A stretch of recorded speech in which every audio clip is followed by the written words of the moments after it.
أنا العبد الذي كسب الذنوب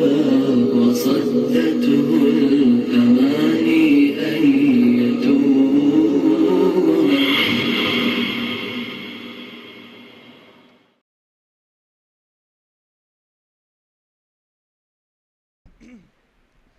بسم الله الرحمن الرحيم. الحمد لله وحده والصلاة والسلام على من لا نبي بعده. اما بعد، صدر گرامی قدر اور اس بابرکت سیمینار میں ملک کے مختلف حصوں سے تشریف لائے حضرات علماء ذی عظام، مشاہرین امت، مفکرین مہمانان ذی وقار، مفکرین ملت، حضرات اساتذہ کرام، طلبہ عزیز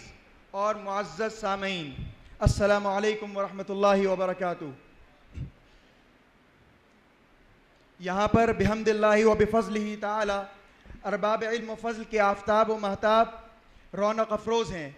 ایسے میں مجھ جیسے طالب علم کو نظامت کے فرائض دینا یقیناً یہ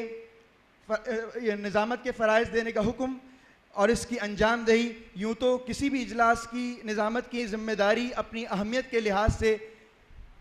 اس کی وقت اور کمی بیشی کے لحاظ سے مدار کی حیثیت رکھتی ہے، لیکن میں یہ سمجھتا ہوں کہ اصحاب فضل و کمال کے درمیان اس کی ذمہ دارانہ اہمیت و نزاکت خصوصاً ایک طالب علم کے لیے بئیں طور بھی دوچند ہو جاتی ہے کہ ایسے میں اگر ایک طالب علم سے ارباب علم و دانش کے مقام عظمت کو بیان کرنے میں کسی درجہ استخفاف سرزد ہو جائے تو میں یہ یقین رکھتا ہوں کہ آپ حضرات اپنے مربیانہ مقام عظمت و شفقت سے، عفو درگزر سے کام لیتے ہوئے اس کو طالب علمانہ صحب پر محمول فرمائیں گے۔ نبی کریم علیہ الصلاۃ والسلام کا ارشاد پاک ہے، من لم یشکر الناس لم یشکر اللہ، اس کے تحت میں سب سے پہلے اپنی طرف سے جماعت علماء دارالعلوم وقف دیوبند کی جانب سے، اساتذہ و اراکین ادارہ نیز تمام طلبہ عزیز کی جانب سے تمام مہمانان ذی وقار کی خدمت میں ہدیہ تشکر پیش کرتا ہوں، جنہوں نے اپنی علمی، تعلیمی، ملی، انتظامی، تدریسی و تصنیفی انتہائی ذمہ دارانہ ہمہ جہت مصروفیات کے علی الرغم دارالعلوم وقف دیوبند کی دعوت پر تشریف لا کر اس تاریخ ساز سیمینار کو رونق افروزی بخشی، فجزاکم اللہ تعالی۔